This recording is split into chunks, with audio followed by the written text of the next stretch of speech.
Всем привет! Меня зовут Елена Нечаева, я создатель и владелец сети студий перманентного макияжа. Сегодня мы будем делать перманентный макияж бровей в теневой технике.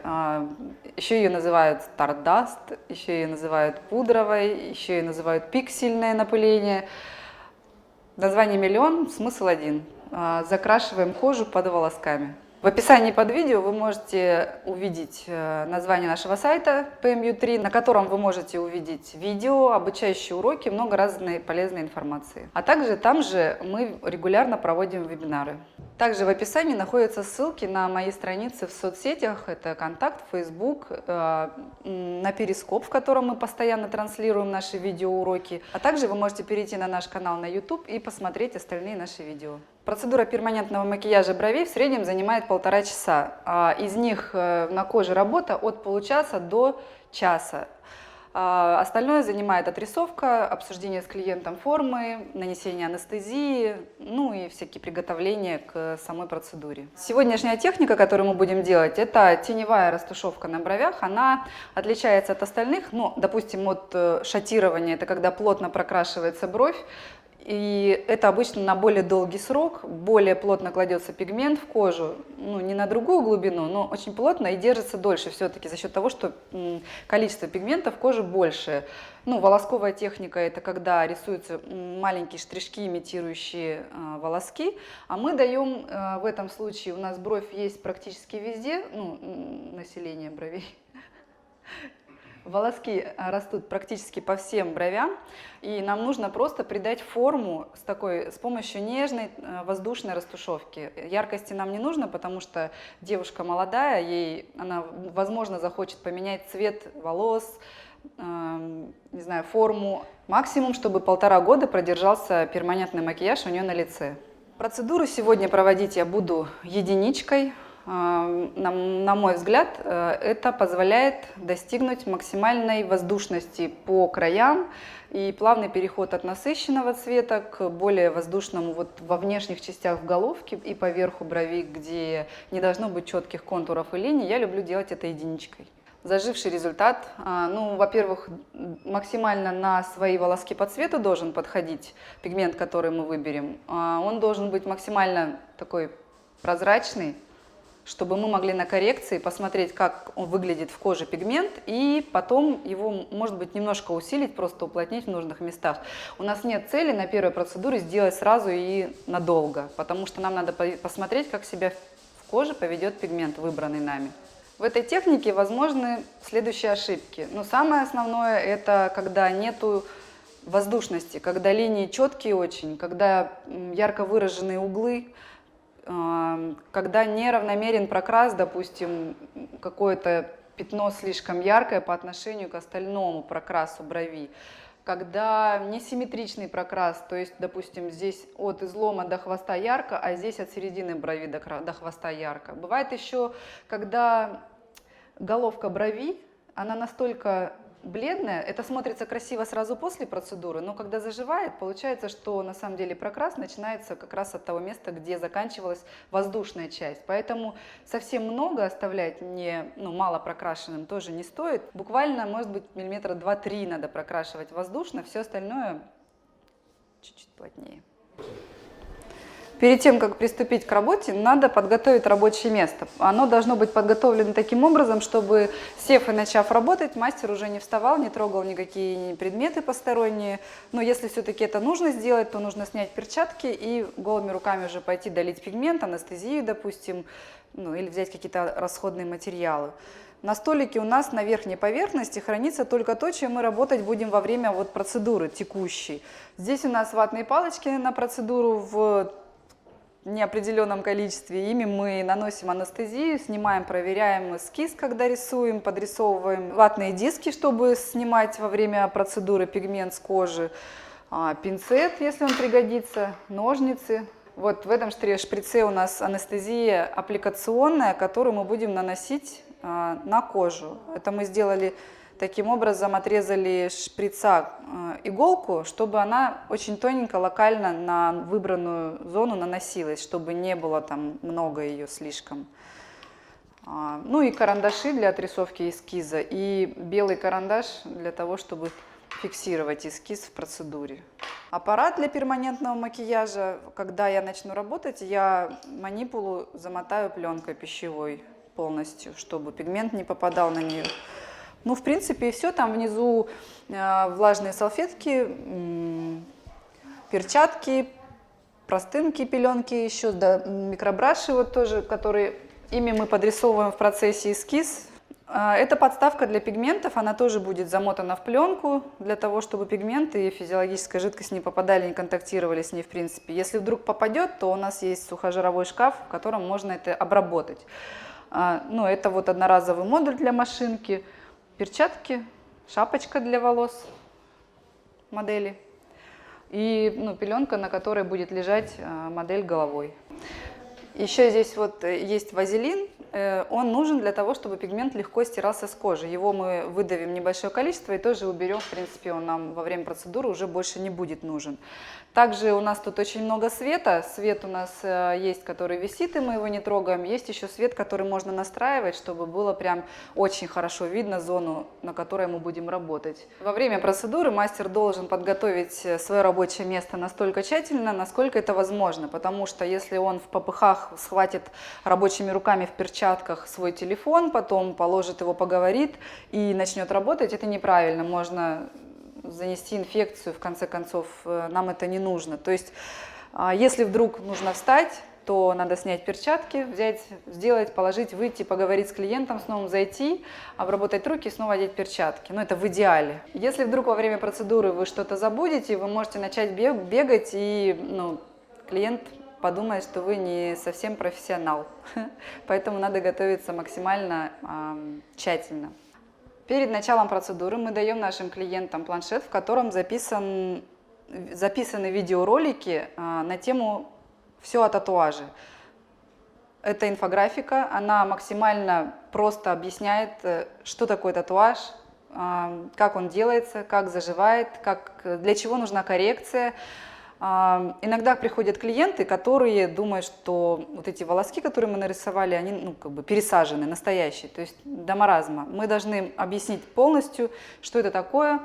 Инфографика делает это проще. Ссылки на эти видео вы можете найти в описании, они доступны для всех. После того, как мы отрисуем эскиз и нанесем анестезию, положим клиента лежать под анестезией, минут 10 обычно он лежит, мы даем прослушать еще информацию. Здесь в плеере есть информация об уходе каждой конкретной зоны, и особенности техник некоторых подразумевают совершенно разный уход. А также напоминается клиенту, что нужна коррекция, зачем она нужна, когда ее надо делать, как себя ведет перманентный макияж, когда сходят корочки, в процессе, сразу после, через месяц. Это очень большой блок информации, и мы сделали это для того, чтобы мастера наши не уставали, и информация была донесена максимально подробно клиенту, потому что иногда мастер на 5-6 процедуре уже просто забывает, говорил он ее, не говорил, и кто-то из клиентов уходит с неоправданно завышенными ожиданиями, и потом возникает негатив. Так было раньше, сейчас все гораздо проще у нас. Во время ожидания клиент подписывает договор на оказание медицинских услуг и информированное согласие, в котором прописано все, что мы могли учесть нашими юристами. Без подписания этих документов клиент к процедуре допущен не будет. Так как у нас сеть студий, у нас десятки мастеров, у нас процессы эти идут уже несколько лет, мы откатали их максимально, чтобы все работало максимально эффективно. Бывают случаи, когда мастер клиенту не донес о том, что такое перманентный макияж, как он будет выглядеть через неделю, и получается, что спустя неделю клиент ожидал увидеть свои роскошные брови, а корочки сошли, и там пробелы, или расплылись волоски, или недостаточно ярко пигмент лег. Поэтому мы сейчас пришли к тому, что вся эта цепочка действий должна выполняться, чтобы клиент знал все, что возможно, что мы можем ему рассказать об этой процедуре, чтобы в дальнейшем было минимум негатива, потому что из-за завышенных ожиданий сразу после обычно очень все красиво, а когда заживает, немножко по-другому выглядит. Чтобы клиент не расстраивался, а ждал коррекции, приходил на нее обязательно и в итоге получал нужный идеальный результат. Наша модель, у нее волоски длинные, как она утверждает, кучерявые, Она их стрижет, местами щипает, то есть тут пустоты есть, хотя, мне кажется, этого не надо делать. Некоторые торчат вообще вертикально. Смысл процедуры в том, чтобы закрыть пустоты дымкой, привести к максимальной симметрии, потому что здесь ярко выраженная симметрия, вот эта бровь завалена, это выше гораздо находится. Ты, кстати, здесь щипала сверху? Нет? Нет? Такая симметрия. Очень большие глаза, поэтому можно сделать довольно широкую форму. Таким образом, мы придем к симметрии с большей вероятностью, потому что если бы брови были тонкие, это задрано, это опущено, я не могу удалить одну полностью, чтобы привести к симметрии, но так делать нельзя категорически. Вот. А когда есть где разгуляться, это хорошо. Также вы должны клиенту сказать, донести, что абсолютной симметрии в принципе в природе не существует. Глаза на разном уровне, ноздри разного размера, половинки лица тоже совершенно разные. Статьи об этом вы можете почитать на наших сайтах, их там много с картинками. Вам будет проще общаться с клиентами, если вы будете теоретически подготовлены. Многие мастера совершают ошибки, которых легко избежать. Несколько расскажу, остальные вы читайте литературу, изучайте, готовьтесь сами. Допустим, слишком длинные хвосты. Очень многие мастера пытаются бровь закрасить полностью от начала до конца, несмотря на то, что хвосты в этом случае ярко выраженные, заваленные на уровне глаз, этого быть не должно. Хвост должен быть чуть-чуть выше, либо на уровне головки. В идеале. Конечно, случаются разные ситуации, но сознательно не удлиняйте хвосты настолько, чтобы клиент ваш выглядел грустной собачкой. Очень, когда широко раздвинуту брови оставляют, либо удаляют вот эти волоски, тоже такие работы видела. Не надо так делать, есть определенные правила, по которым можно ориентироваться, то есть это крыло носа, угол внутреннего глаза, и это начало яркой части брови, а перед ней еще должна быть пару миллиметров дымка. Это тоже правило относительное, но оно почти всем подходит. Еще вариант, когда пытаются прийти к идеальной симметрии, и вот смотрите, допустим, на ней, если показать, то вот эту вот бровь, какая-то правую бровь, ей нужно было бы поднять очень сильно, то есть работать на пустой коже и почти полностью удалить ее снизу. Так делать не надо, надо объяснить просто человеку, что он уникален, индивидуален именно со своей вот этой мимикой. То есть вот здесь мимически активная бровь, да, судя по всему, вот это. Для того, чтобы выровнять максимально симметрию, прийти к идеальной симметрии, часто бывает, что одну бровь практически полностью выщипывают, пытаются ее приподнять, в итоге работают на чистой коже. Этого делать не нужно, надо сохранить, пытаться всегда максимальное количество своих волосков.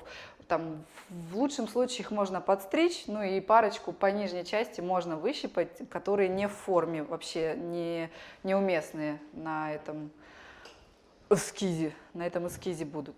В наших студиях таких правил больше 60. Я все перечислить, конечно, не смогу. Вы можете найти меня в Перископе, позадавать вопросы, я на них отвечу. Но смысл один – это не испортить лицо, не наделать ошибок.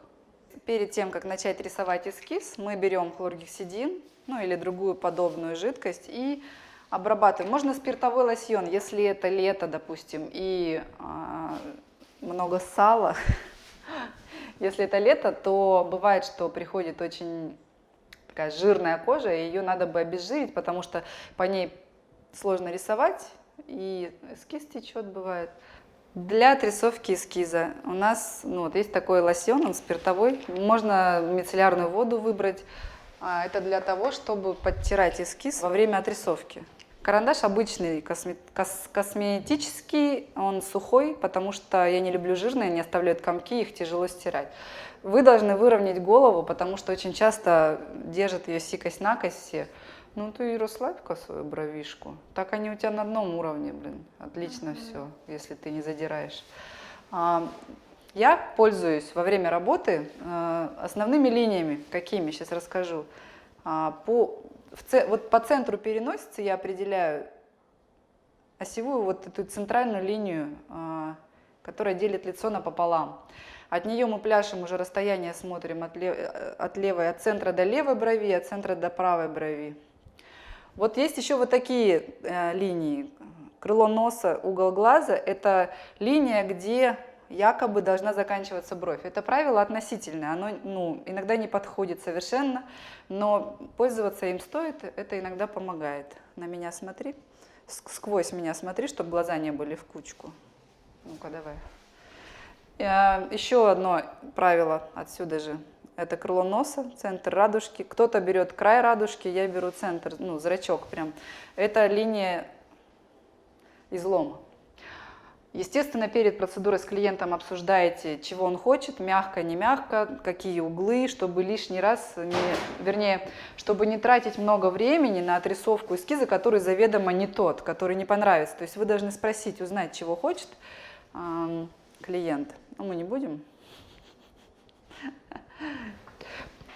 Что-то они у тебя разноцветные какие-то. Ну и я говорила уже, крыло носа, угол глаза – это вертикальный карандаш. Это место, где бровь начинает свое самое насыщенное место уже. Я люблю рисовать брови, которые идут ровно по нижней части. Я не люблю изгибов, я не люблю выгнутых либо вогнутых линий, поэтому такой эскиз, мне кажется, максимально и простым, и идет он практически всем. Рисовать стоит напыляющими движениями, чтобы не было слишком много карандаша на коже, чтобы его было в случае надобности легко стереть. Ну скажи, ты помягче рисуешь обычно, да, без изломов всяких? Я хочу как у тебя. Помню, что пришла и сказала, что норм. В итоге эскиз должен выглядеть не пугающим. То есть если взять и ярко закрасить бровь, то клиент будет долго смотреть, медитировать, он не может понять, эта яркость непривычная, его пугающая, поэтому она может ввести в заблуждение. Во время отрисовки эскиза нужно объяснить вообще каждое движение, почему мы пошли здесь, особенно когда вот такой ярко выраженный рельеф на бровях, потому что если я пойду ниже либо выше, это будет видно слишком сильно свои волоски. Точно поверху не щипала? Слишком сильно свои волоски видны, и они толстые, волосинки именно. Рисовать начинать надо всегда со сложной брови. Сложная она для тех, кто правша. Если я нарисую вот эту бровь сначала, это какая у нас? Левая. Левую бровь, мне ее рисовать будет просто. У меня лицо все на виду, рука у меня лежит так, что все лицо открыто, я ничто не закрываю. И когда я ее нарисую, мне нужно будет отзеркалить ее на правую сторону. А это уже очень сложно, потому что я, когда рисую, я не вижу всей картины в целом, моя рука закрывает лицо. Ну, это вот если вы правша, начинайте со сложной брови, потом вам уже проще простого будет ее отзеркалить. Вторую бровь я рисую, надо попросить клиента расслабить лицо максимально. Иногда это помогает сделать, если он закрывает глаза, мышцы сразу расслабляются и бровь падает. Вот эта бровь у нее, она даже этого не ощущает, а она у нее автоматически поднимается все время. Поэтому прикройте ваши глаза, девушка, я найду начало. Начало брови. То есть мы ставим точку, затем мы находим высшую точку в изломе брови, тоже ставим точку. И мы находим кончик брови. То есть я провожу в голове у себя воображаемой линии, то есть по горизонту внешние уголки глаз. И если поднять, теоретически это можно сделать с помощью салфетки, линейки, но я советую свой глазомер развивать. Это помогает потом быстро искать. То есть ставлю точку, которая в хвосте, окончание будет мне показывать. И затем я просто соединяю эти точки между собой. То же самое, движения должны быть легкие, напыляющие, чтобы, если мне нужно будет подтирать эскиз вот сейчас, это я сделала бы одним движением. Почему они у тебя разноцветные? Не знаю. Не красила? Расслабь. Напылив бровь, вот сейчас она бесформенная, в общем направлении тела и хвоста сейчас есть. Я просто отхожу на шаг, на два, потому что хорошо видно только с небольшого расстояния. Близко мы воспринимаем все искаженно, и симметрию оценить невозможно. Я подхожу и одним движением потираю в нужных местах, чтобы просто найти симметрию. Но это я так делаю, я художник. То есть я подтираю, получается, и таким образом создаю уже форму окончательную.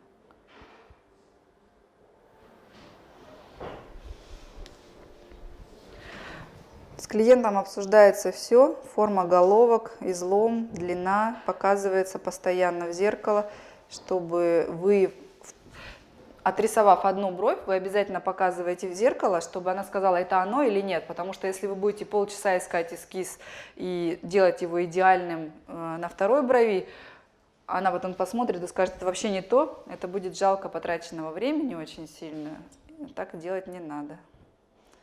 Поэтому постоянно советуйтесь, показывайте. Можно вот таким образом приподнять, посмотреть, на одном ли уровне головки начинаются. Но оттягивать таким образом кожу нужно прямо точно в центре, чтобы понять, потому что можно наоборот испортить всю картину. То есть асимметрию создать, если неправильно задрать.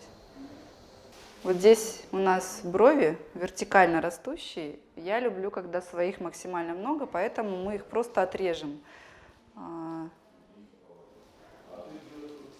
Просто, получается, мы поднимаем вверх те, которые слишком длинные, и отрезаем все, что выше линии вот рисунка моего, чтобы мне это не мешало, и чтобы не удалять их, потому что, когда много щипаешь, они перестают расти. Поняла? Клиентов мы, наоборот, предупреждаем, чтобы они максимально свои отращивали. Чем больше своих, тем лучше. Кому только такие. Какие? Но у меня был коллаж с мохнатой первичкой, и сейчас все поперли ко мне. Прежде чем щипануть любую волосинку, надо показать, держи, и сказать, вот эти, вот видишь, хочу убрать, чтобы просто было ближе всего по симметрии, потому что сейчас та убежала, видишь, и они наклоняются, обратный излом создают. Перед тем, как начать работать, мы просим клиента убрать волосы под шапочку одноразовую, ну, чтобы они не смахнули, не мешали, чтобы не создавали хаоса. Шапочка, одевай. Анестезий существует великое множество, их очень много. В разных странах разрешены разные. Основные это Эмла и Лайдеп. Это предварительная анестезия, которая в виде крема наносится на кожу. Она не, хоть это и шприц, мы ее не колем, ни в коем случае мы вообще инъекционную не используем. Она ни на одной зоне не нужна в принципе в перманентном макияже при правильной работе. У анестезии Лайдеп вот такая здоровая банка. Это неудобно, ложкой накладывать неудобно. Мы вот придумали такую штуку, мы в шприц помещаем эту анестезию и потом просто выдавливаем на нужную зону. Так как это маленькая-маленькая иголочка отрезанная, она может и на ребро века нанести, и на губы, и локально на брови, чтобы не размазать эскиз. Но здесь я ничего не обвожу, потому что это растушевка, ее мы никак не фиксируем, поэтому она просто наносится сверху эскиза. Наносим анестезию прямо на кожу. Иногда бывает очень густой волосяной покров, и нанести ее сверху надо, чтобы она попадала на кожу. То есть нанести просто сверху мало, поэтому вот я вот люблю вот так вот прям под волоски на кожу ее наносить. Такой получается крем-торт.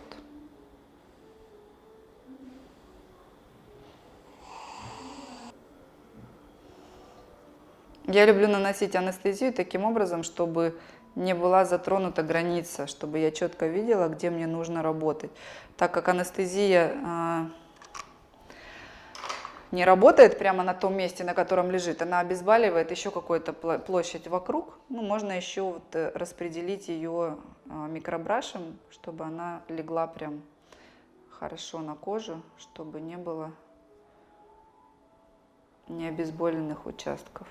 Анестезия лежит где-то 7-10 минут, пока вы готовитесь к процедуре. В это время мы обычно даем послушать вот ту самую информацию в наушниках, чтобы клиент спокойно ее прослушал. И мастер потом задает несколько вопросов, чтобы убедиться, что информация усвоена, как в школе. Все, что мы трогаем, чтобы это не пачкалось в пигменте, мы заматываем пленкой одноразовой.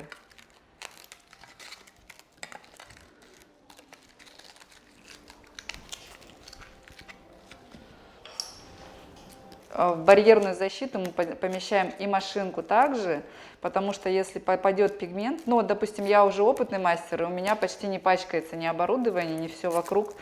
У новичков очень часто вся машинка в пигменте бывает. Там, где пигмент, значит, там и физиологическая жидкость, поэтому... А ее засунуть в сухожар нельзя, она есть в ней внутри пластиковые детали, шнур не отсоединяется, поэтому лучше подстрахуйтесь и поместите ее в пленку. И шнур, ту часть, которую будете трогать в процессе.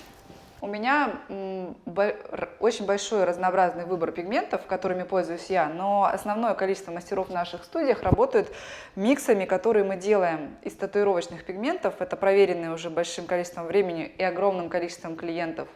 Мы видели зажившие результаты пигменты. Мы разливаем их по баночкам. У нас основные названия – это теплый русый, холодный русый, теплый каштан, холодный каштан, и рыжий каштан. Вот. Вот сегодня мы выбрали для нее теплый каштан. Перед началом процедуры любые пигменты, в принципе, надо хорошо взболтать, потому что они либо расслаиваются, либо, расслаиваются. Их надо взболтать, чтобы они стали снова однородными. Вообще, в принципе, на коже черным работать нельзя. Даже на стрелках работают черным пополам смешанным с кирпичным, чтобы не ушел в явную синеву цвет. На бровях черный вообще исключен. Это разные оттенки коричневого. От блондинов светло-пшенично-русых до ярких, очень темных каштановых цветов, которые выглядят в коже почти черными, но они не черные на самом деле. Обычно я конкретно ориентируюсь на цвет волосков, если они не окрашены, либо на корни волос. Это близкие обычно по цвету оттенки. И мы выбираем такой же, но смотря какая техника. На волосковой технике это всегда лежит пигмент на другой глубине, на большей глубине, и мы выбираем оттенки более теплые. Чем более поверхностная техника, вот сегодня у нас будет теневая растушевка, тем более холодный цвет надо брать обычно, потому что совсем теплые оттенки могут зажить такими рыжеватыми. Но в каждой палитре очень большое количество пигментов, в каждой фирме очень большая палитра, поэтому... я обо всех, конечно, не расскажу сейчас. Я расскажу только о тех, которыми мы работаем. Уже рассказала. Что еще? Да, подробная инструкция, как выбрать и как проверить пигмент перед процедурой. Сегодня я буду работать аппаратом NPM. У него модули, они одноразовые, перед процедурой вставляется, заряжается. Я буду работать единичкой 0,3 диаметр у иглы 0,3 мм, 0,3. Это самая простая из существующих техник. Ее можно сделать вообще любой практически машинкой, от татуировочной до самой слабенькой какой-нибудь китайской. Я уверена в этом. Любой. А что ты сделала сейчас? Расскажи. Я выдавила вазелин, который во время работы мне будет нужен. На самом деле ни один мастер не может предсказать с абсолютной 100% уверенностью, сколько пигмента останется в коже, как клиент будет ухаживать, будет ли он мочить. То есть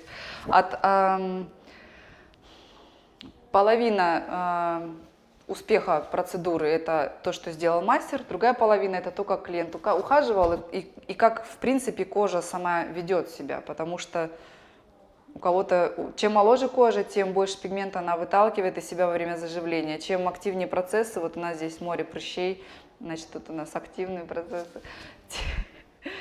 То же самое, тем больше отторгается пигмента обычно.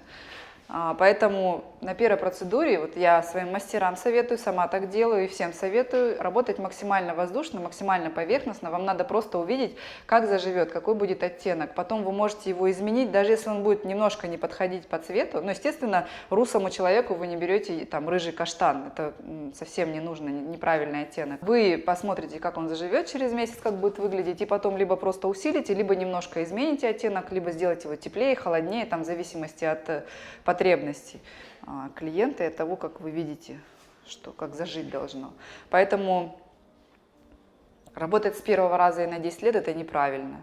Но чем вы опытнее, тем меньше процент ошибок, естественно, и тем более правильно выбирается цвет. И, в принципе, можно и, конечно, с одного раза работать, но все-таки это сложно бывает. В теневой растушевке, в принципе, часто бывает.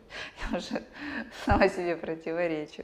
Вот эта паста, красная просто гелевая ручка. Мы ее используем таким образом. Перед процедурой немножечко вытряхиваем и убираем. Все, она больше мне не нужна. Во время процедуры, если я вдруг потеряю эскиз, и мне надо будет подрисовать, я это делаю микробрашем, как кисточкой. Я в него макаю и подрисовываю. Это абсолютно одноразово, все безопасно. В кожу он не вбивается, этот пигмент красный, но четко видно, где мне нужно будет поработать. Так мы уже работаем давно, и я абсолютно уверена, что в кожу он не вносится, как обычно спрашивают. Перед процедурой мы одеваем перчатки. Перед тем, как заряжать машинку. И, в принципе, уже тут же приступаем к работе.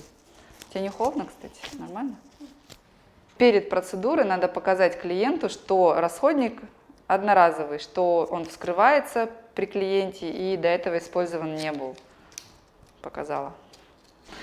Мы работаем из-за спины, потому что я так привыкла, потому что мне кажется, что так проще, потому что спина моя во время процедуры почти все время ровная, и потому что я с одинаковым усилием примерно веду и все время на себя. То есть если сидеть лицом, как мне кажется, в одну сторону рисовать удобно прям, а в другую руке прям физиологически неудобно. И я сама какое-то время в самом начале так работала, мне не понравилось, теперь все мои мастера работают так, как мне удобно. У нас эскиз, на нем лежит анестезия, она нам больше не нужна, поэтому я ее аккуратными движениями промакиваю. Я не трущими движениями, а просто впитывает салфетка ее. Чтобы не потерять эскиз, это делается, пока остается влажный след. Перед началом работы надо проверить, хорошо ли настроен вылет, поступает ли игла, поступает ли пигмент. То есть бывает такое, что когда вылет большой, кожа травмируется, остается красный след, а пигмент в коже не остается. Поэтому надо убедиться, что пигмент поступает равномерно, стабильно.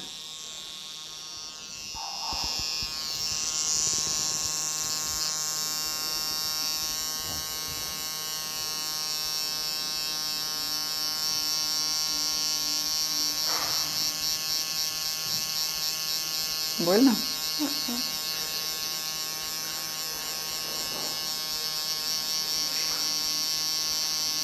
Все мои движения, все линии параллельны друг другу. Вот сейчас я плотными маленькими штрихами прохожу от начала брови до верхней части. На первом проходе я не стараюсь прям сильно глубоко пройти, потому что я сейчас проверю, правильно ли ложится. Вернее, я в обычной жизни этого не делаю, но начинающим мастерам очень советую, чтобы не ошибиться, чтобы не травмировать зря кожу, чтобы не было такого, что стерли, а там ничего нет, или еще хуже, стерли, а там слишком ярко все. Нужно отступить в самом начале примерно 2-3 мм, чтобы не было такого, что вы воткнули на слишком большую глубину, и это место осталось ярким. Можно даже миллиметров на 5 отступить, чтобы потом, когда вы проверяете вы каким образом. Мочите ватную палочку, ее отжимаете, и в невидном месте вы просто протираете, смотрите, легло, не легло. Чтобы не потерять эскиз, это можно делать таким вертикальным движением. Но это только в самом начале делают обычно мастера, чтобы убедиться. Вообще, в принципе, дымка остается практически всегда, особенно когда вы нанесете анестезию, она станет более такой ярко видимой.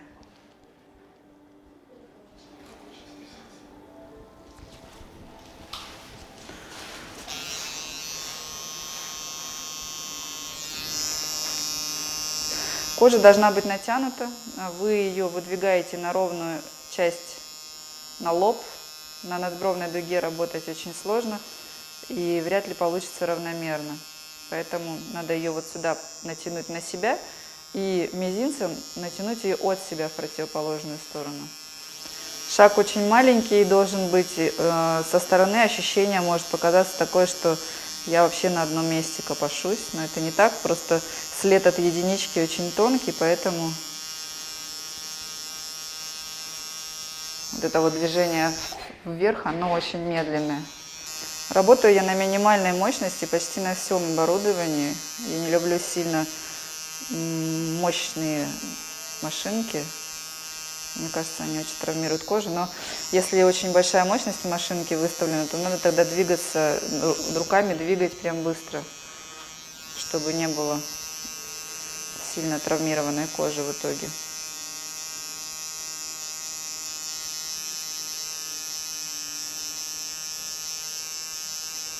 Вылет у иглы примерно 1,5 миллиметра, и она практически вся находится вне кожи. То есть я работаю самым-самым кончиком.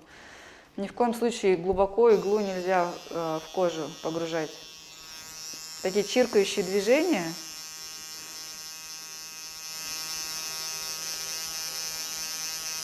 Нормально?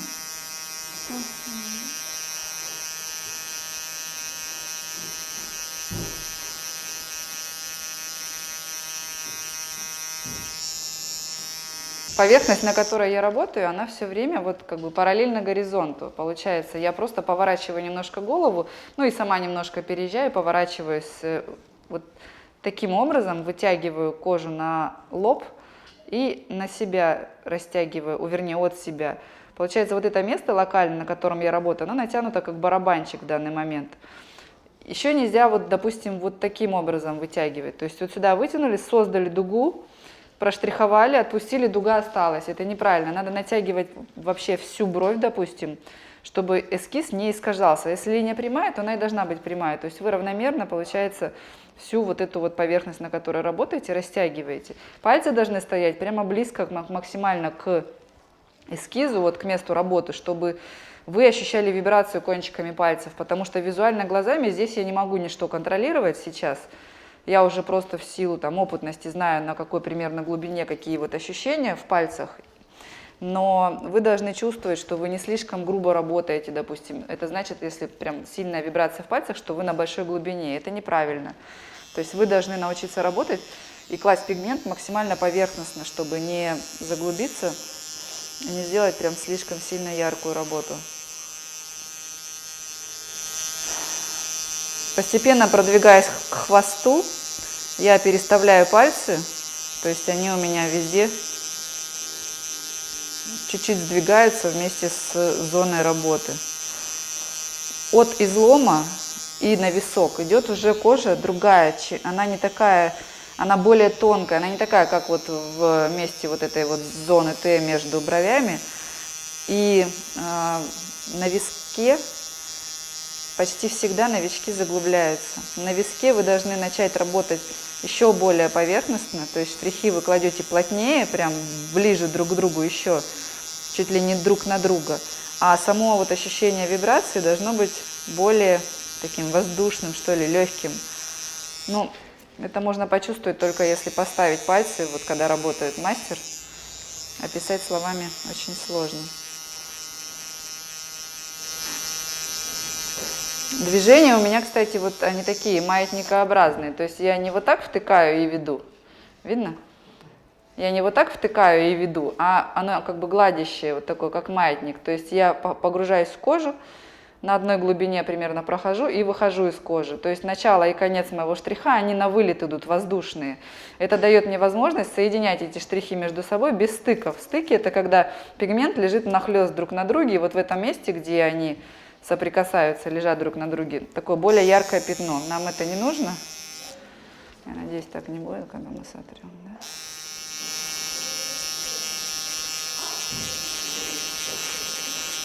На хвосте больно, нет? Хорошо сработало. Или брешешь? Ну, пока вот, но на хвосте легче работать, чем на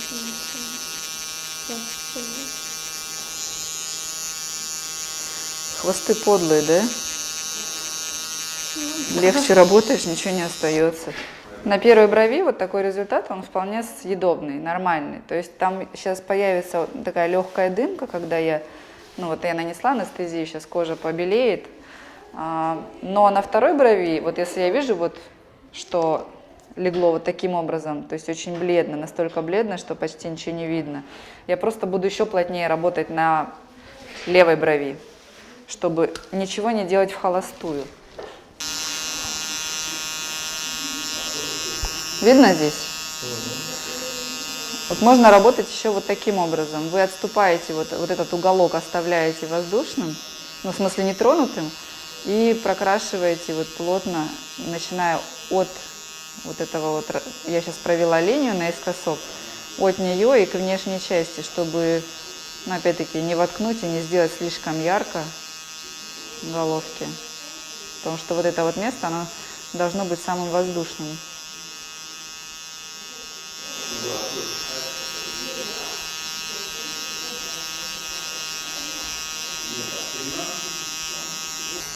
Можно прокрашивать вот таким образом. Вы параллельно вот этой линии, нижней линии, вы плотно прокрашиваете параллельно ей, примерно, наверное, миллиметра 4.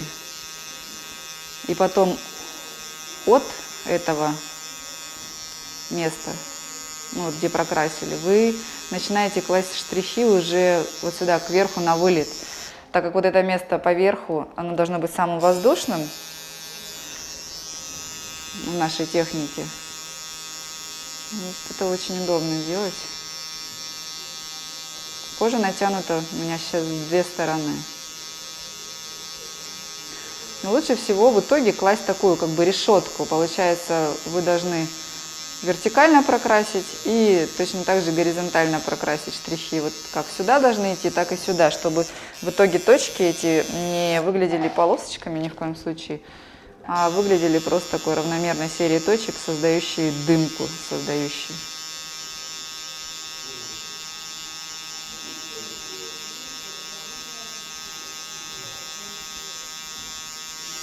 Получается, на мизинце стоит моя рука и работают вот 3 пальца. Движения должны быть легкими, пальцы, в принципе, не должны особо уставать. И таким образом продвигаемся к концу. Начинаем свои штрихи, что вот эта линия должна быть ровная. Почему я люблю ее ровную? Когда вы работаете, довольно сложно потерять эскиз такой, прям, потому что просто линия ровная. Если бы тут был вот такой сложный какой-то изгиб, то, конечно, тут уже было бы все сложнее.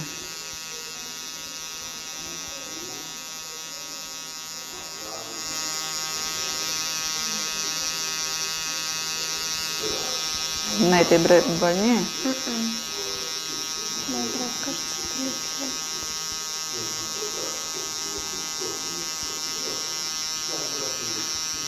Как будто легче, но плотнее. А на то реже, но глубже. Ну, ответ. Кровить тоже.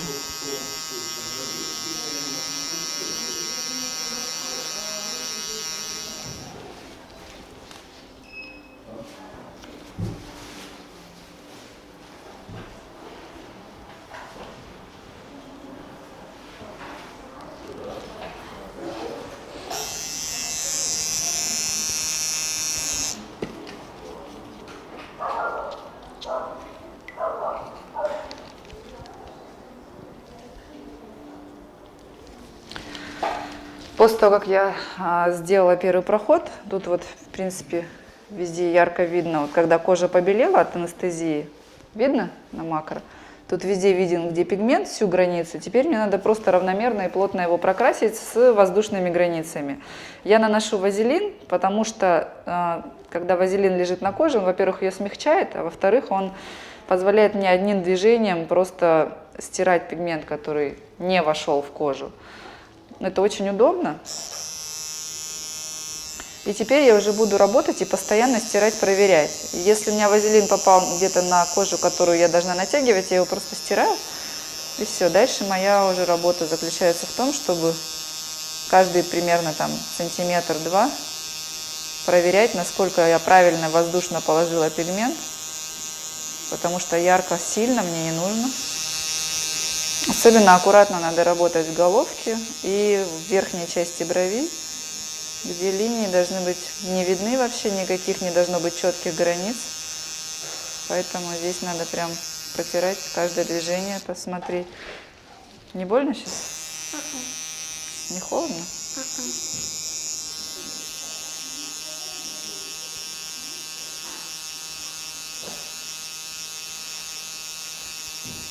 Получается, мое движение вот здесь в головке, я от нижней линии постепенно таким веером поднимаюсь кверху, к вот внешней части головки у переносицы.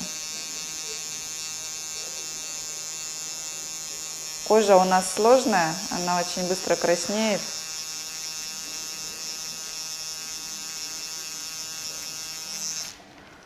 Поэтому работать надо аккуратно, чтобы не заглубиться.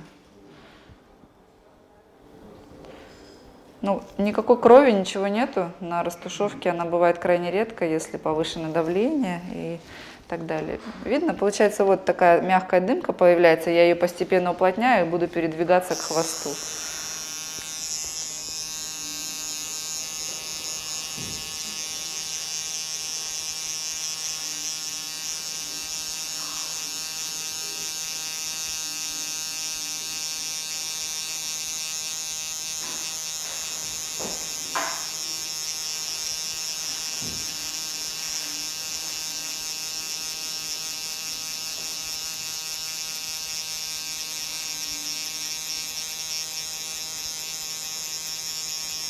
Не старайтесь за один проход пройти всю бровь. Лучше проверяйте постоянно.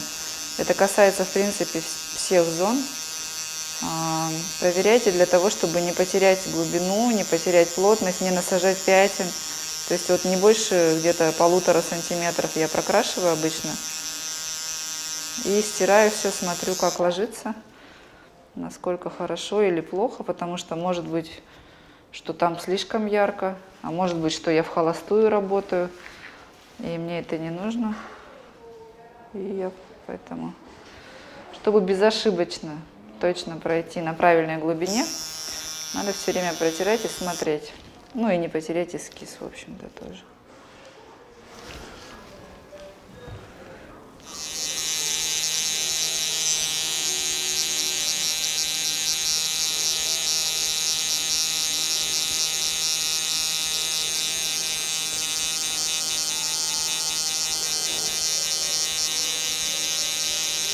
Я, получается, работаю от внутреннего контура к внешнему. Движения вот просто полностью параллельные внешнему и внутреннему контуру сейчас. Получается, я ряд прохожу так, а потом еще я прохожу вот так, под небольшим углом, таким косым. То есть в итоге вот эти вот движения, они должны как бы решетку создавать. Что, больно? Что дергаешься-то? И на вылет идти, чтобы вот эта внешняя часть была воздушная. Получается, я с внутреннего края медленно очень, кладя штрихи практически 1 на 1, поднимаюсь к внешнему. У внешнего края у меня шаг становится уже чуть больше. То есть, если там, не знаю, 100 доли миллиметра, здесь уже 10. Как объяснить? Доступно я объясняю? Почему так варьируется цена? Чем опытнее мастер, тем больше у него клиентов, тем он востребованней, тем автоматически мы ему поднимаем цену. Ну, сайт сам поднимает цену. Самые опытные, они самые востребованные, самые дорогие. И держатся обычно полгода, год. Это не больно.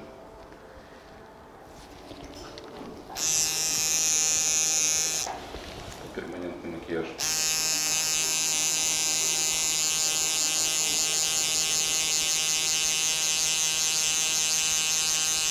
Нету крови. Название у пигмента холодно-русый, не теплый. Теплый каштан. Теплый каштан.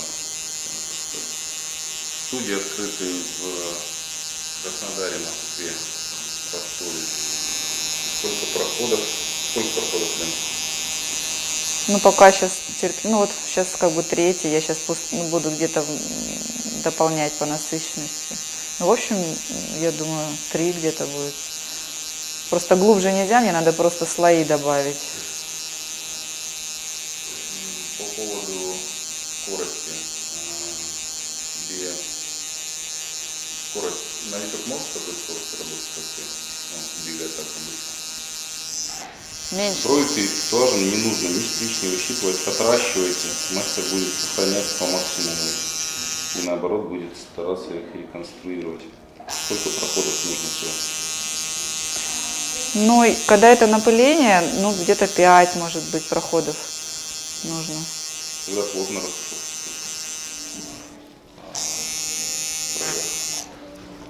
Это не больно. Вам достаточно, но Лена сотрудничает, и нужны дополнительные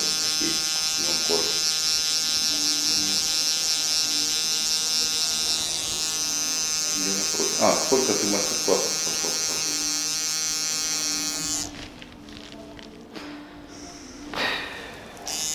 До хренища. Скажите мне, какой вам нужен эффект? Скажите мне, вам нужна серия точечек, если? Тогда да. У вас минимальная скорость на аппарате и быстрое движение. Останется серия видных точечек. Я видела мастеров, которые вообще вот так берут и вот так точки оставляют, работающей машинкой. Я не люблю точки. Мне они не нужны. Я бы у себя не хотела видеть точки ни на одной из зон. Поэтому...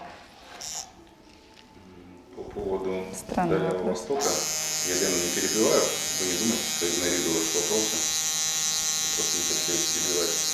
У Лены есть планы по открытию на Дальнем Востоке в том числе. Если вы хотите и интересуетесь этим, зайдите в ее профиль. В профиле можете увидеть подробную информацию, условия, как стать партнером. Сколько зарабатывают работники в зависимости от опыта, от 20 тысяч рублей до 300. Правильно делать? Это делать перманентный макияж. Когда у вас кривые брови или они не растут, мы помогаем сделать так, чтобы все думали, что у вас они ровные и растут. Нет, это не волковый, это эффект пудры. Такой, я сейчас увеличу. Смотрите, пожалуйста. Это эффект такого карандаша мягкого. Когда он заживет, он будет по-другому немножко выглядеть. Стоимость процедуры. Да, обычно рубец, если он такой, даже пигмент в коже лежит, он видно, его хорошо видно, он хорошего цвета. Допустим, клиенту не хватает насыщенности, и мастер начинает растушевкой сверху проходить. Бывает просто свой пучок невозможно сравнять с пустой кожей. И вот эти вот рубчики, они начинают кровить прям, то есть и не ложится в этом месте пигмент. Это спустя где-то месяц-полтора после процедуры. Мы это видели уже просто не раз, и поэтому решили, что это не очень, как это сказать, экологичная процедура, и ну ее в баню. Тут все нормально, я ничего, тут для себя хвост чуть-чуть потолще сделала. Еще помогает банк. Среднего назад достаточно. Вот здесь вот я сейчас, вот здесь вот, видишь, везде пройду, а вот здесь не хочу. Здесь Нет. не надо, а чуть дальше. А туда дальше, и вот здесь головки еще потом посмотрим. Сейчас я вот эту пройду и посмотрим, насколько они в одном месте, поняла? Все, падай. Задавайте вопросы, народ. Оператор меня поджимает, я вылезу куда-нибудь.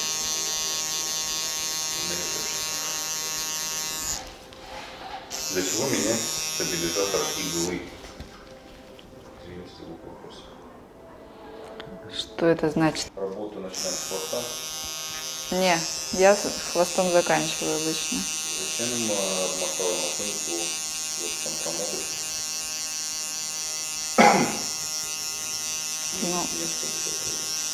Я же трогаю руками. Что, больно? Нет. Не пойму, как не кровит, если пигмент проникает в кожу. На волосковой технике иногда кровит. На микроблейдинге почти всегда кровит, потому что слои прям другие. А здесь, получается, видно же, не кровит. В самом начале кожа, когда повреждалась, сейчас просто еще сработала анестезия основная, она сужает сосуды, просто, видите, кожа белая прям становится. И в том числе и поэтому не кровит.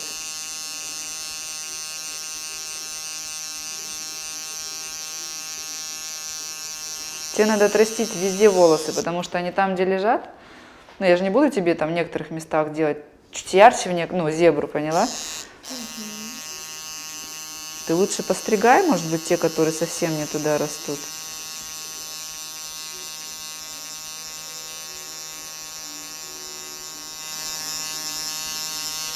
Короткий или длинный, какая разница между ними?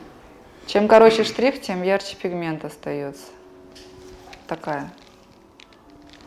Поэтому в зависимости от того, что нужно. Место, где вставляется игла, туда не попадает пигмент? Нет. Пигмент вводится в дерму. Ага.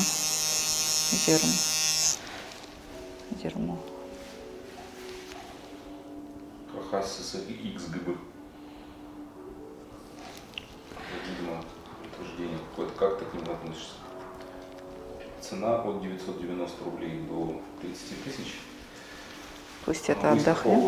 города, рост сориентирует точнее. Я на эту переезжаю бровь.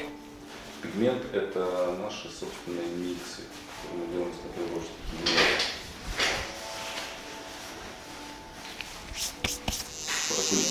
Про холодные пигменты ответь, пожалуйста. Что за вопрос? Не знаю. Что значит? Открыть. Что значит холодный пигмент? Этот видеоурок будет на нашем сайте, посвященном обучению, вы можете его... Это не чудо, нет, мы видеоурок снимаем полноценно. Вы можете его скачать. Вот. Пудренная акварель – это одно и то же. Вот, смотрите, стоим 10 сторон. Здесь куча видеоуроков. Они не в свободном доступе. Они стоят аж 1500 рублей. Вы представляете эти суммы? Я читаю.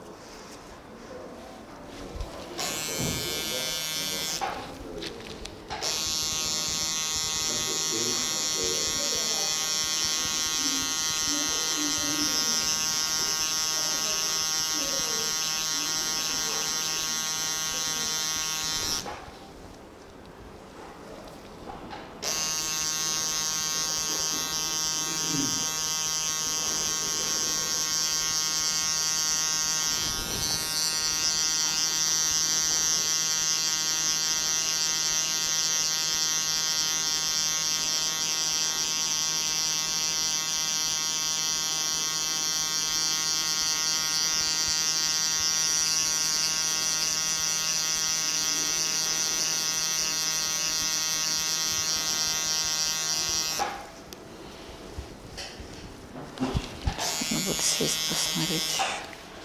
Встать. Сейчас. Пока хвост не зафиксировала толком, чтобы... Да. Можно подосмотреть на ту? Зачем? Все. Нужно обязательно дать клиенту в руки зеркало, убедиться, что симметрично не только вам, но и ему, потому что часто, когда вы смотрите долго на какое-то что-то одно, то вы перестаете видеть симметрию. Поэтому обязательно советуйтесь. Слушай, ну мне не хочется длиннее вообще. Ну сейчас я подрисую еще. Ну-ка, расслабь.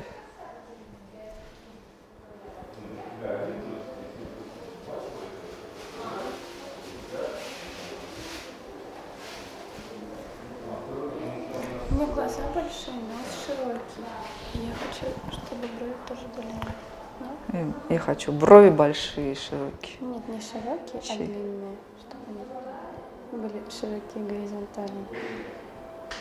Нет? Сейчас, подожди, посмотрим. Давайте просто сведем их.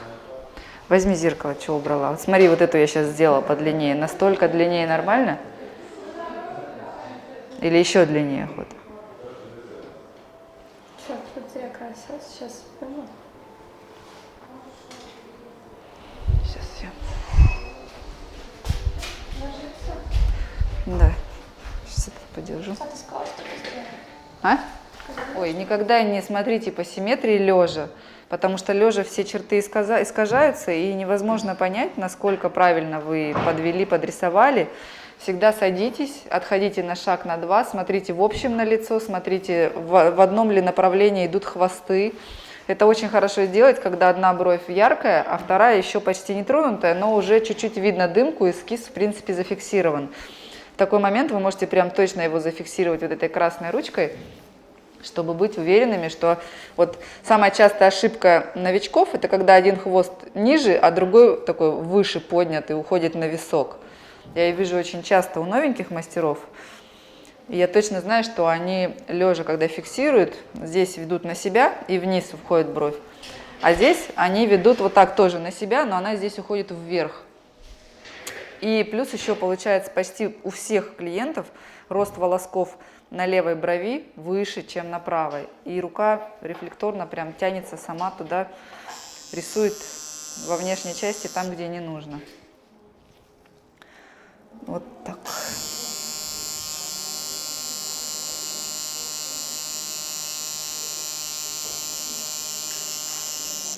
так понятно было? Тебе бы было понятно?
На этапе доработок, когда уже мы смотрим и где-то по мелочи заполняем пробелы, либо немножко подрисовываем где-то по контуру, прям крайне важно чуть ли не каждый штрих стирать и смотреть, достаточно или недостаточно, или чтобы не переборщить, самое главное, потому что в какой-то момент уже, получается, каждое движение может стать лишним.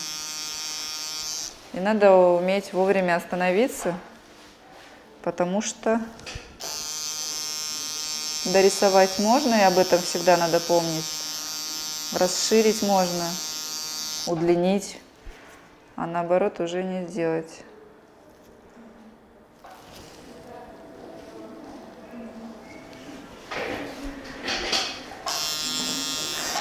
Очень часто начинающие мастера идут на поводу клиентов, и уже когда замылился глаз, там после нескольких часов работы, начинают дорисовывать немножко сверху, немножко снизу, немножко в длину, и в итоге получается печальная картина. Клиент все равно недоволен, потому что он взял вообще на себя роль руководителя процесса. И лидера в этой процедуре, хотя на самом деле это не так. Вы недовольны, потому что пошли на поводу и где-то сделали толще, где-то тоньше, и в итоге потеряли изначальную форму. Ничего вообще совершенно нету страшного, если вы закончите процедуру, когда есть еще над чем поработать. То есть и цвет, и форма. Если, это брови, конечно, отека на бровях не бывает. Если это веки или губы, если вдруг случился отек и хочется что-то поправить, ни в коем случае нельзя это делать, но об этом мы расскажем на уроке по губам. Сегодня, кстати, не будем его делать. Не могу, у меня горло, меня, дети заразили опять.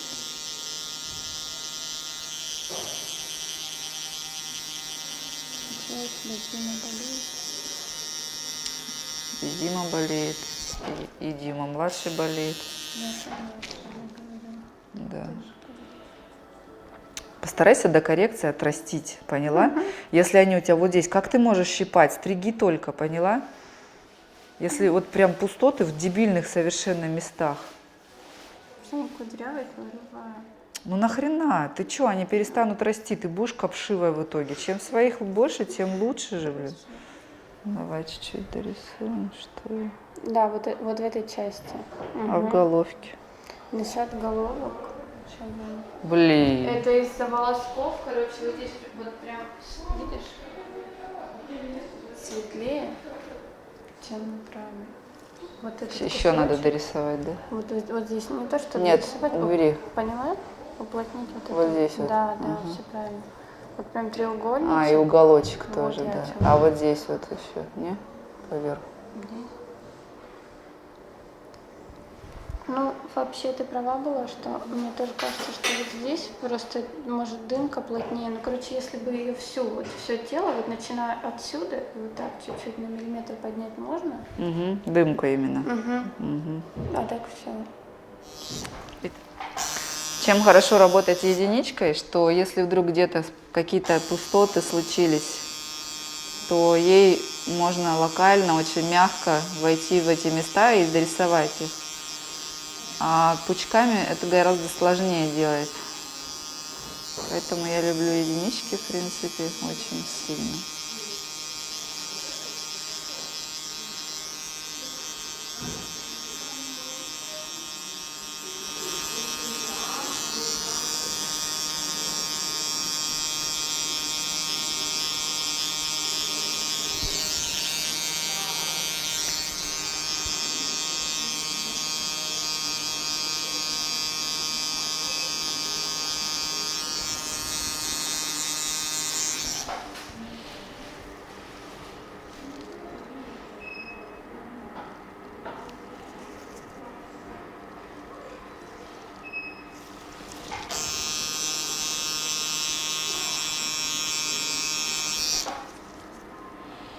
Нижняя линия на брови должна быть максимально такая четкая, плотная, а внешняя должна быть воздушная. Поэтому мы сейчас там чуть-чуть тоже добавим в воздушной нашей части.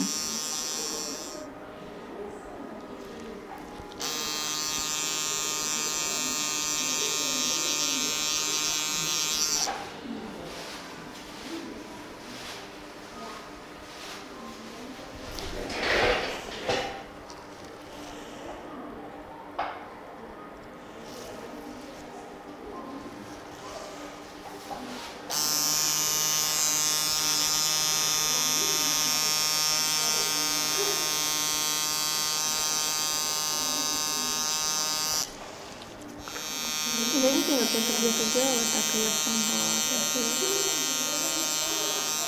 Только пониже.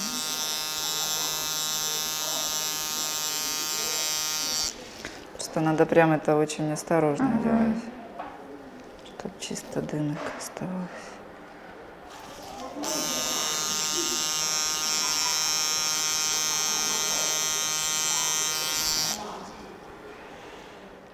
Нормально? Гори в огне. Все, Все, можно идти. Она хочет глаза подкрасить, да? Мы выложим на сайт fmu3.ru, и там можно будет его купить. Сейчас еще схему нарисуем на доске, чтобы видно было. Давай, подкрашивай тогда все. Пускай, будешь фотографировать? Сейчас она хочет, я ей глаза размазала, немножко их привести в порядок. Немножко по поводу схемы штрихования, потому что когда это делаешь на коже, это не так хорошо понятно. Кажется, что я туда-сюда рисую. Сейчас нарисую две такие самые распространенные, которыми мы пользуемся. В принципе, бровь, самая нижняя часть у нее, самая яркая, самая насыщенная. Ее можно фиксировать. Во-первых, штрихи у нас всегда идут в одну сторону. В нашем случае я рисую с головы, и они всегда идут к себе, на меня я штрихи делаю, практически всегда. То есть я вот отступаю примерно 5 миллиметров от начала головки и штрихую. Это надо делать очень-очень плотно, поднимаясь наверх. То есть это вот первый вариант. Я дохожу до верха, и вот это движение, как я говорила, оно должно быть, вот чтобы было еще тоже понятно, вот эта кожа, вот это входит игла. И она получается, вот движение совершается вот такое. потом проходит одинаковая глубина нахождения иглы в коже и на вылет. Получается, вот это место, оно очень мягко начинается. То есть этот штрих, каждый мой следующий штрих также мягко начнется. В итоге вот это место, оно не будет ярко выраженным стыком. Если бы я штриховала вот четко, воткнула, провела, это линия, у которой начало и конец четкие, яркие. И следующие мои штрихи, они бы создавали бы вот такой вот нахлест. Это потом выглядит пятном. Очень важно этого не делать. Если вы насажаете таких пятен, они будут через равные промежутки на брови, то в итоге очень сложно их сравнять, и придется это делать очень... Бровь яркой придется делать. Это не всегда хорошо. Если человек у вас блондин, то это катастрофа просто. Вот. И получается, я прохожу, и следующий мой ряд, он начинается точно так же от этих штрихов, также воздушно. В итоге, ну, конечно, маркером, скорее всего, такое не получится. В итоге это должна такая быть сплошная линия, без стыков практически, до самого верха. Это самый-самый простой вариант штрихования, когда можно ошибки минимально совершить. Этот и еще сейчас вот один я покажу.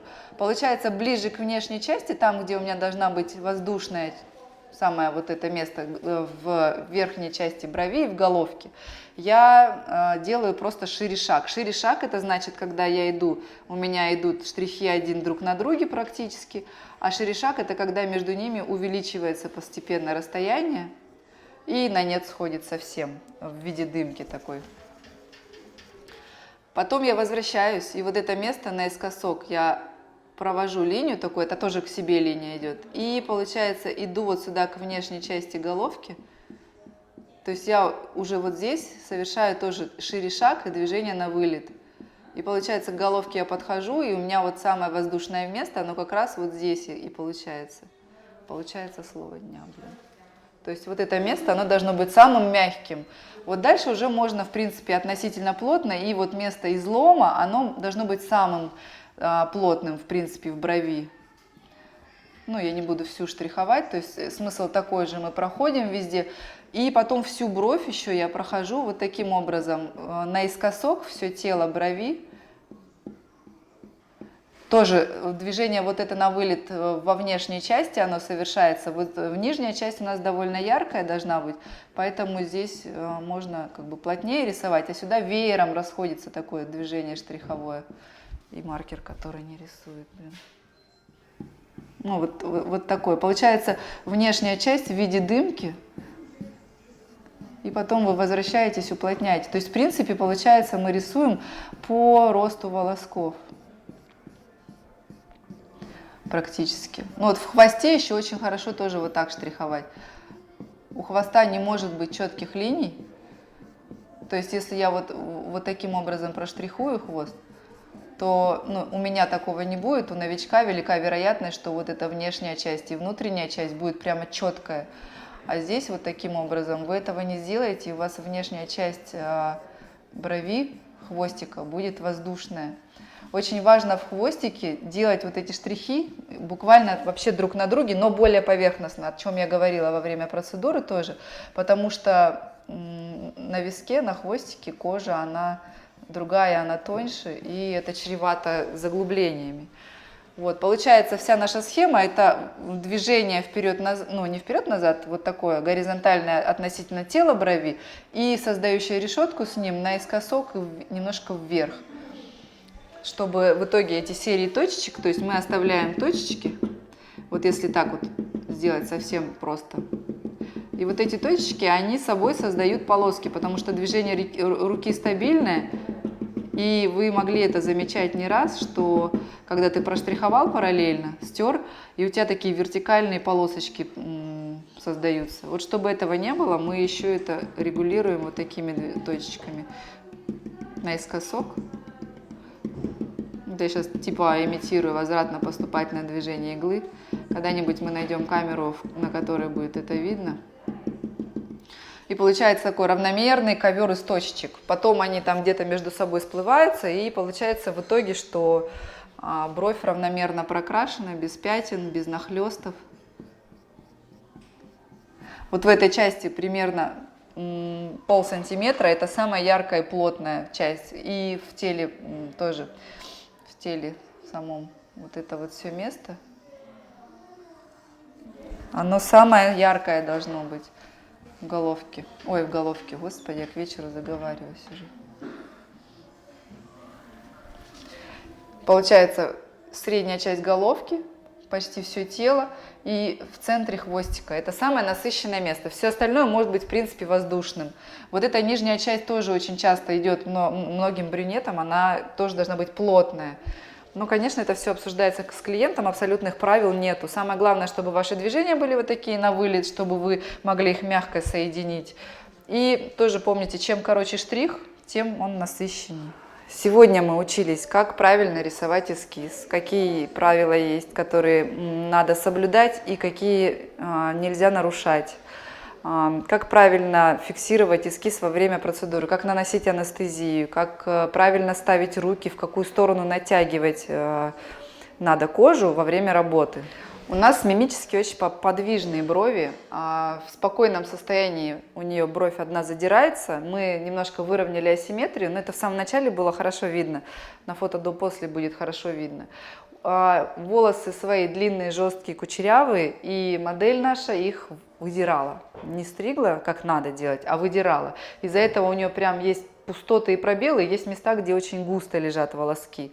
Но прокрашивали мы равномерно относительно везде. Ее задача коррекции отрастить в пустых местах, хотя бы начать отращивать волоски. Мы это рекомендуем вообще всегда своим клиентам, и вам советуем то же самое делать, чтобы в итоге бровь была максимально идеальная. Нужны свои волоски вместе с рисунком. Они должны заполнять пустоты равномерно. Так как в лице, в каждом есть природная асимметрия, в каком-то больше, в каком-то меньше, надо обязательно с клиентом обсуждать и донести до него, что абсолютной симметрии у него не будет. Мы, конечно, к ней стремимся, мы максимально ее воспроизводим на лице, при помощи рисунка, но прям идеально абсолютно зеркально, если их наложить, поделить напополам лицо, они не будут одинаковыми, потому что глаза разного размера, наклон разный, на разных уровнях они находятся и так далее.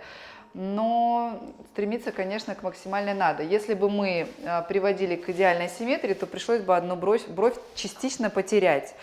Нам это не нужно, мы сохраняем свою мимику природную и рельеф природный, потому что если дорисовать, вывести на пустую кожу бровь, то волоски, которые густо растут снизу, и потом пустая кожа, на которой там, возможно, блестит потом жир или пот, это выглядит безумно совершенно. Я видела такие работы, так не надо делать, некрасиво это. Уход простой. Сейчас после процедуры, после фотографирования мы наносим вазелин тонким слоем на всю поверхность брови. Через где-то 2-3 часа она приходит домой, смывает все это хлоргексидином, либо слабым раствором мыла. И все, больше она ничего не делает, ничем не мажет, никакими заживляющими мазями, ничем. Что заживляющие мази вытягивают пигмент, они ускоряют регенерацию кожи, и пигмент не успевает там остаться в достаточном количестве. Мы это заметили уже давно, перестали рекомендовать всякие мази типа бипантеном и спасателей. Просто на сухую, вообще ничего не делать с сегодняшнего дня, не мочить, не париться в сауне. Все эти памятки по уходу у нас есть на всех наших сайтах, можете просмотреть, перечитать, если кому-то интересно. Если вы хотите увидеть еще наши видеоуроки, либо наши чудесные инфографики, которые я делала, вы можете зайти на наши сайты, в наши соцсети, в Перископ, в который мы ходим практически каждый день и рассказываем, делимся всем, чем можем. И задавать нам там вопросы. Спасибо, что вы купили этот видеоурок. Всем пока!